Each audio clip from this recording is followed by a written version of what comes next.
श्री बृहस्पतिवार व्रत कथा। भारतवर्ष में एक राजा राज्य करता था। वह बड़ा प्रतापी तथा दानी था। नित्य गरीबों और ब्राह्मणों की सेवा किया करता था, परंतु ये सब बातें उसकी रानी को अच्छी नहीं लगती थी। वह ना तो गरीबों को दान देती थी और ना ही भगवान की पूजा करती थी। राजा को भी दान देने से मना किया करती थी। एक दिन राजा शिकार खेलने के लिए वन में गए हुए थे तो रानी महल में अकेली थी।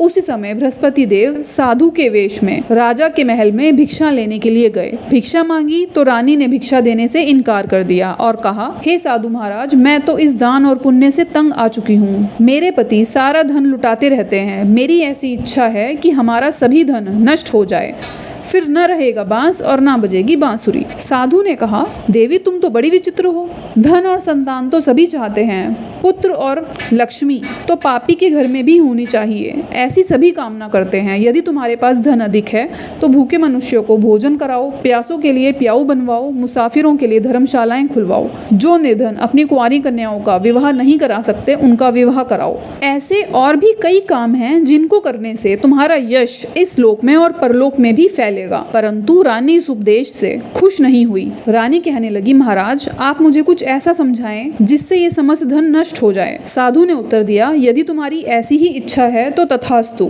मैं तुम्हें जैसे बताता हूँ तुम वैसे ही करना। बृहस्पतिवार को घर लीपकर पीली पट्टी से अपना सिर धोना, स्नान करना, भट्टी चढ़ाकर कपड़े धोना। ऐसा करने से तुम्हारा समस्त धन नष्ट हो जाएगा। इतना कहकर वह साधु महाराज वहां से अंतर्ध्यान हो गए। जैसा वह साधु महाराज कहकर गए थे, रानी ने वैसा ही किया। केवल 3 बृहस्पतिवार ही बीते थे कि उनका समस्त धन नष्ट हो गया। भोजन के लिए भी अब परिवार तरसने लगा, संसारिक भोगों से दुखी रहने लगा। तब राजा रानी से कहने लगा, तुम यहीं रहो, मैं दूसरे देश को जाता हूँ, क्योंकि यहाँ पर मुझे सभी मनुष्य जानते हैं, इसलिए मैं यहाँ कोई कार्य नहीं कर सकता।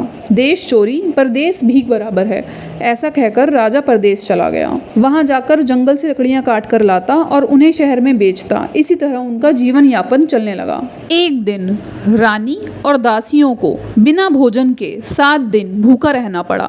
वह केवल पानी पीकर रहती। तब रानी ने अपनी दासी से कहा, यहाँ पास ही के नगर में मेरी बहन रहती है, तुम वहां जाओ और 5 सेर बेसन मांग कर ले आओ। रानी की बात सुनकर दासी रानी की बहन के घर गई। उस समय रानी की बहन बृहस्पतिवार की कथा कर रही थी। दासी ने अनेक बार कहा, मुझे आपकी रानी बहन ने भेजा है, परंतु उस समय रानी की बहन बृहस्पति देव की कथा सुन रही थी, इसीलिए वह ना बोली और ना ही दासी से कोई बात की। जब दासी को कोई उत्तर नहीं मिला तो वह दुखी मन हो अपनी रानी के पास लौट आई। तब रानी ने कहा, अच्छे बुरे का पता विपत्ति में ही लगता है। जब बुरा वक्त आता है तो कोई साथ नहीं देता, सब कुछ हमारे बुरे कर्मों का ही दोष है। जब कथा समाप्त हुई तब रानी की बहन अपनी बहन के घर गई और कहा, बहन तुम्हारी दासी आई थी, कहो क्या बात है। तब रानी ने कहा, देखो बहन, हमारी स्थिति के बारे में तुमसे कुछ नहीं छिपा। हमारे घर में अन्न नहीं था, इसलिए मैंने अपनी दासी को 5 सेर बेसन मांगने के लिए भेजा था। तब रानी की बहन ने कहा, देखो बृहस्पति देव बहुत दयालु हैं, आप अपने घर में ही देखिए, आपको जरूर अन्न मिल जाएगा। जब दासी रसोई घर में गई तब उसे एक घड़ा बेसन का भरा हुआ मिल गया। तब वह बड़ी आश्चर्यचकित हुई। तब उसने अपनी रानी से कहा, रानी जी, जब हमें कुछ नहीं मिलता हम तब भी भूखे ही रहते हैं, क्यों न आप अपनी रानी बहन से बृहस्पतिवार की व्रत की विधि पूछ लें, जिससे हम भी यह व्रत कर लिया करेंगे। तब रानी ने अपनी बहन से बृहस्पतिवार की व्रत की कथा पूछी। तब रानी की बहन ने कहा, बहन, बृहस्पतिवार के दिन सूर्योदय से पूर्व उठकर स्नान करना चाहिए। उस दिन सर नहीं धोना चाहिए, कपड़े नहीं धोने चाहिए। बृहस्पतिवार को विधिवत व्रत करना चाहिए। केले के वृक्ष की जड़ में हल्दी मिश्रित जल डालना चाहिए एवं बृहस्पतिवार की कथा श्रद्धा पूर्वक श्रवण करनी चाहिए। इससे बृहस्पति देव प्रसन्न होते हैं, अन्न पुत्र धन एवं सभी मनोकामनाएं पूर्ण करते हैं। ऐसा सुनकर रानी और दासी दोनों ने निश्चय किया कि वह बृहस्पतिवार के दिन व्रत अवश्य ही करेंगी। जब बृहस्पतिवार आया तब दासी घुड़साल में जाकर गुड़ और चना बीन लाई। दोनों ने व्रत किया, परंतु अब भोजन कहाँ से आए। बृहस्पति देव व्रत के कारण प्रसन्न थे, इसीलिए एक व्यक्ति के रूप में 2 थालों में पीला सुंदर भोजन लेकर आए और दासी को देकर बोले, यह भोजन तुम्हारे और रानी के लिए है, तुम दोनों प्रेम पूर्वक करना। दासी ने अपनी रानी को आकर बताया, देखिए रानी, यह भोजन अभी एक व्यक्ति हम दोनों के लिए दे गया है, तब दासी और रानी दोनों ने बृहस्पति देव को प्रणाम कर प्रसन्नता पूर्वक भोजन किया, जिससे उनके सभी कष्ट दूर हो गए एवं राजमहल में धन समृद्धि दिन ब दिन बढ़ने लगी। अब एक दिन रानी सोचने लगी, न जाने राजा किस दशा में होंगे, उन्हें मैं ये खबर कैसे पहुंचाऊं, किस प्रकार मैं राजा की खोज खबर लूं। एक दिन राजा दुखी होकर जंगल में एक पेड़ के नीचे बैठ गया और अपने पुराने दिन याद करके व्याकुल होने लगा। उस दिन बृहस्पतिवार था। एकाएक उसने देखा कि निर्जन वन में एक साधु प्रकट हुए। वह साधु के भेष में बृहस्पति देव ही थे। लक्कड़हारे के सामने आकर बोले, हे लक्कड़हारे, तुम इस सुनसान जंगल में किस चिंता में बैठे हो, मुझे बताओ। लक्कड़हारे ने दोनों हाथ प्रणाम करके उत्तर दिया, महात्मा जी, आप तो सब कुछ जानने वाले हैं, आप बहुत दयालु हैं, मैं आपसे क्या कहूँ। यह कहते ही वह रोने लगा और साधु को अपनी आत्मकथा सुना दी। महात्मा जी ने कहा, तुम्हारी स्त्री ने बृहस्पति देव का निरादर किया था, जिसके कारण वह रुष्ट हो गए और तुम्हारी यह दशा हो गई। अब तुम चिंता मत करो, जैसा मैं तुम्हें बताता हूँ तुम वैसा ही करो, तुम्हारे सभी कष्ट दूर हो जाएंगे और भगवान तुम्हें पहले से भी अधिक संपत्ति देंगे। तुम सदैव बृहस्पतिवार के दिन पाठ किया करो, चने व मुनक्का मंगाकर उनका प्रसाद बनवाकर शुद्ध जल के लोटे में शक्कर मिलाकर अमृत तैयार करो। कथा के पश्चात अपने सारे परिवार व सुनने वाले सभी प्रेमियों को बांटो एवं स्वयं भी ग्रहण करो। ऐसा करने से भगवान तुम्हारी सभी मनोकामनाएं अवश्य ही पूर्ण करेंगे। साधु के ऐसे वचन सुनकर लक्कड़हारा बोला, हे प्रभु, मुझे लकड़ी बेचकर इतना पैसा भी नहीं बचता जिससे मैं भोजन के उपरांत कुछ बचा सकूं। मैंने रात्रि में अपनी रानी को व्याकुल देखा है, मेरे पास कोई ऐसा साधन नहीं है जिससे मैं उसकी खबर मंगा सकूं। साधु ने कहा, हे लक्कड़हारे, तुम किसी प्रकार की चिंता मत करो। बृहस्पतिवार के दिन तुम रोजाना की तरह लकड़ियां लेकर शहर में जाओ। लकड़ियां बेचने पर तुम्हें रोज से दोगुना धन प्राप्त होगा, जिससे तुम भली भांति भोजन कर लोगे एवं बृहस्पति देव की पूजा का सामान भी आ जाएगा। इतना कहकर साधु देव अंतर्ध्यान हो गए। श्री बृहस्पतिवार व्रत कथा। प्राचीन काल में एक बहुत ही निर्धन ब्राह्मण था।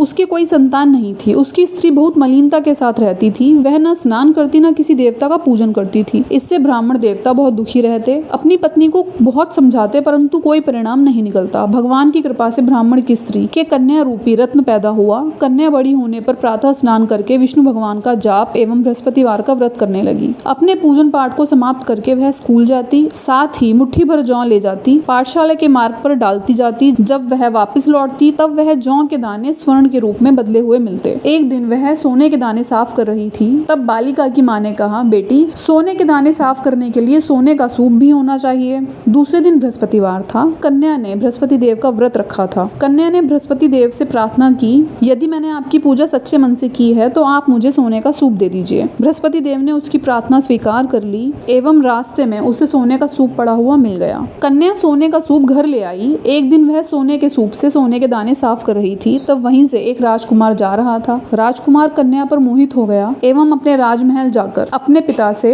उस कन्या से विवाह करने की इच्छा प्रकट की। राजा ने अपने सैनिकों को भेजकर ब्राह्मण को घर बुलवाया एवं ब्राह्मण देवता को सभी बात बताई।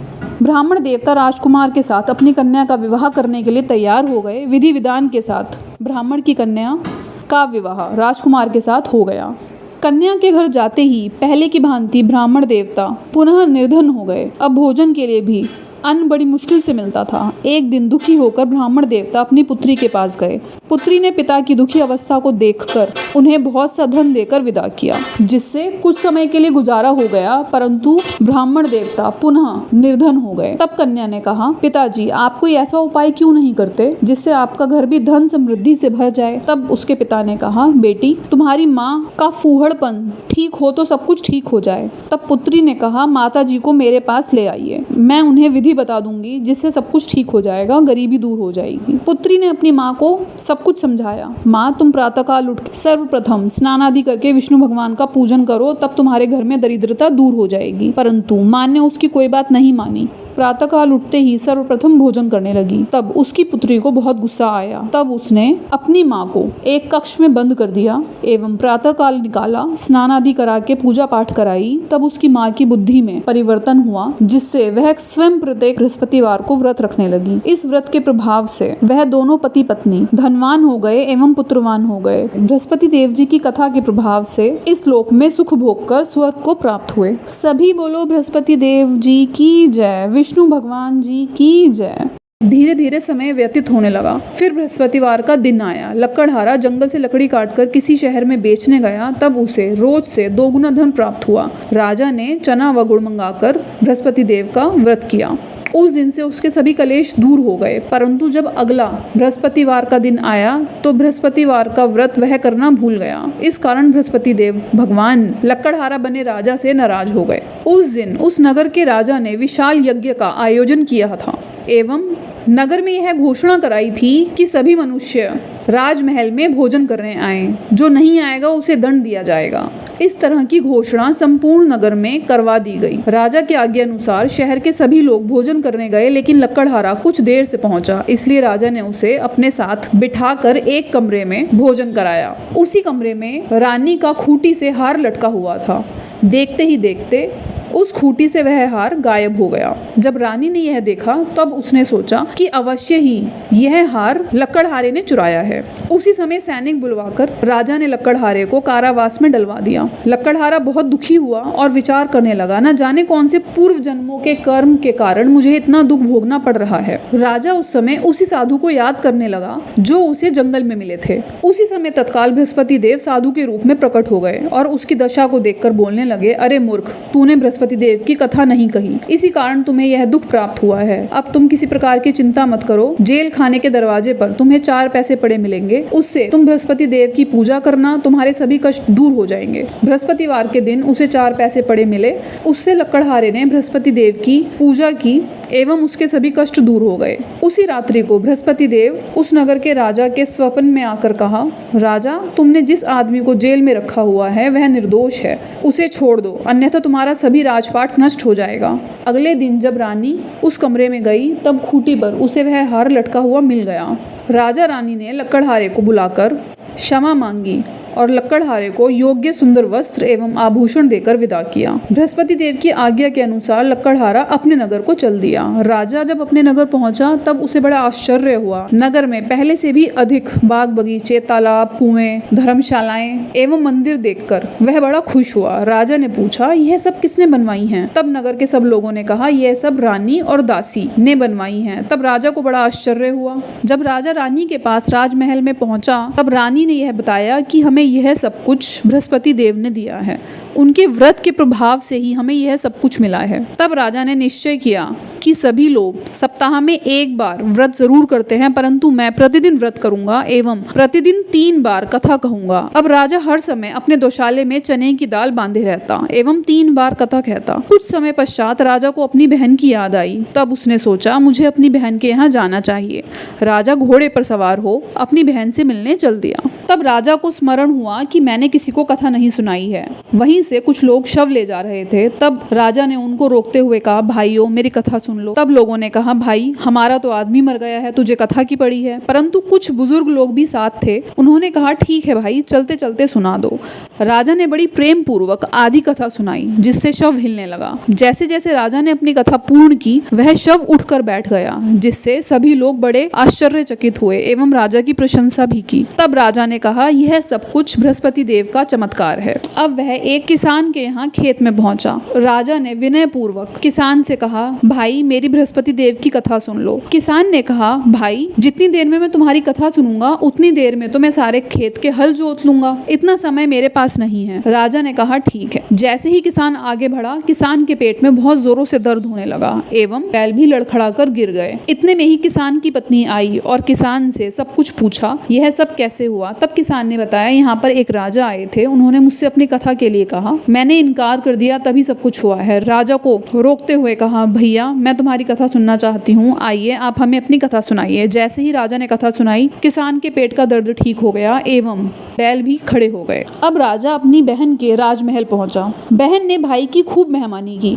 दूसरे रोज जब प्रातःकाल राजा उठा तब उसने देखा सभी लोग भोजन कर रहे हैं। राजा ने अपनी बहन से कहा, यहाँ कोई ऐसा मनुष्य है जिसने भोजन नहीं किया हो, जिससे कि वो मेरी बृहस्पतिवार की कथा सुन ले। बहन ने कहा, हे भैया, यह देश ऐसा ही है, यहाँ लोग सबसे पहले भोजन करते हैं, बाद में कोई अन्य कार्य करते हैं। राजा ने कहा, बहन, मैं बिना किसी को कथा सुनाए कुछ ग्रहण नहीं करता। तब बहन ने अपने सैनिकों को भेजा कि यदि कोई ऐसा व्यक्ति है तो उसे ले आओ। तब एक गडरिये का बेटा बीमार होने के कारण भूखा था। जब जब राजा ने उसको अपनी कथा सुनाई तो वह ठीक हो गया। सब लोगों ने उसकी बड़ी प्रशंसा की। कुछ दिन बाद राजा ने अपनी बहन से कहा, बहन तुम मेरे साथ चलो और कुछ दिन वहीं रहकर आना। तब बहन ने अपनी सास से पूछा तो सास ने कहा, तुम जाओ लेकिन मेरे पोतों को मत लेकर जाना। तुम्हारा भाई निर्वंशी है, तुम्हारी भाभी कहीं मेरे पोतों पर कोई जादू टोना ना कर दे। यह बात राजा ने भी सुन ली। तब राजा ने बड़ी दुखी मन हो कहा, जब कोई बालक ही नहीं जाएगा तो तुम मेरे साथ चल के क्या करोगी? बिना संतान के तुम्हारा जी भी नहीं लगेगा। बहुत दुखी मन हो राजा अकेला अपने घर लौट आया। तब राजा की पत्नी ने कहा, आप तो बहन को लिवाने गए थे, क्या हुआ? राजा ने कहा, रानी हम निर्वंशी हैं, निसंतान हैं, इसलिए हमारे यहाँ आना कोई पसंद नहीं करता। तब रानी ने राजा से कहा, आप दुखी मत होइए, जब हमें बृहस्पति देव ने सब कुछ ही दिया है तो वह संतान भी अवश्य ही दे देंगे। अगले दिन बृहस्पतिवार था। दोनों राजा रानी ने श्रद्धा पूर्वक बृहस्पति देव का व्रत किया। तब बृहस्पति देव ने राजा के स्वप्न में आकर कहा, हे राजा उठ, तेरी रानी गर्भवती है, तू अपनी सभी सोच त्याग दे। राजा की यह बात सुनकर रानी को बड़ी खुशी हुई। 10वें महीने में रानी ने एक सुंदर पुत्र को जन्म दिया। यह शुभ समाचार सुनकर राजा की बहन भी घर आई। राजा की बहन बोली, भाभी यदि यह सब कुछ ना होता तो अब आपके संतान कैसे होती? बृहस्पति देव ऐसे ही हैं, जिसकी जैसी मनोकामनाएं होती हैं वह सभी को पूर्ण करते हैं। जो सद्भावना से बृहस्पतिवार का व्रत करता है एवं कथा पढ़ता है, सुनता है, सुनाता है, बृहस्पति देव उसकी सभी मनोकामनाएं पूर्ण करते हैं। भगवान बृहस्पति देव उसकी सदैव रक्षा करते हैं। संसार में सद्भावना से भगवान जी का पूजन व्रत करके सच्चे हृदय से उनका मनन करते हुए जयकारा बोलना चाहिए। जय बृहस्पति देव की जय, विष्णु भगवान की जय। ओम जय जगदीश हरे स्वामी, जय जगदीश हरे। भक्त जनों के संकट, दास जनों के संकट क्षण में दूर करे। ओम जय जगदीश हरे। जो ध्यावे फल पावे, दुख विन से मन का, स्वामी दुख विन से मन का। सुख संपत्ति घर आवे, सुख संपत्ति घर आवे, कष्ट मिटे तन का। ओम जय जगदीश हरे। मात पिता तुम मेरे, शरण गहूँ मैं किसकी, स्वामी शरण गहूँ किसकी। तुम बिन और न दूजा, स्वामी बिन और न दूजा, आस करूँ मैं किसकी। ओम जय जगदीश हरे। तुम पूर्ण परमात्मा, तुम अंतर्यामी, स्वामी तुम अंतर्यामी। पार ब्रह्म परमेश्वर, पार ब्रह्म परमेश्वर, तुम सबके स्वामी। ओम जय जगदीश हरे। तुम करुणा के सागर, तुम पालन करता, स्वामी तुम पालन करता। मैं मूरख खल कामी, मैं मूरख खल कामी, मैं सेवक तुम स्वामी, कृपा करो भरता। ओम जय जगदीश हरे। तुम हो एक अगोचर, सबके प्राणपति, स्वामी सबके प्राणपति। किस विधि मिलूं दया मैं, किस विधि मिलूं दया मैं, तुमको मैं कुमती। ओम जय जगदीश हरे। दीन बंधु दुख हरता, तुम ठाकुर मेरे, स्वामी तुम रक्षक मेरे। अपने हाथ उठाओ, करुणा हस्त उठाओ, द्वार पड़ी मैं तेरे। ओम जय जगदीश हरे। विष विकार मिटाओ, पाप हरो देवा, स्वामी पाप हरो देवा। श्रद्धा भक्ति बढ़ाओ, श्रद्धा भक्ति बढ़ाओ, संतन की सेवा। ओम जय जगदीश हरे, ओम जय जगदीश हरे, स्वामी जय जगदीश हरे। भक्त जनों के संकट, दास जनों के संकट, क्षण में दूर करें। ओम जय जगदीश हरे। श्री जगदीश जी की आरती जो कोई भी गावे, स्वामी जो कोई भी गावे। कहत शिवानंद स्वामी, कहत हरिहर स्वामी, मन वांछित फल पावे। ओम जय जगदीश हरे। श्री विष्णु भगवान जी की जय, त्रिदेवों जी की जय।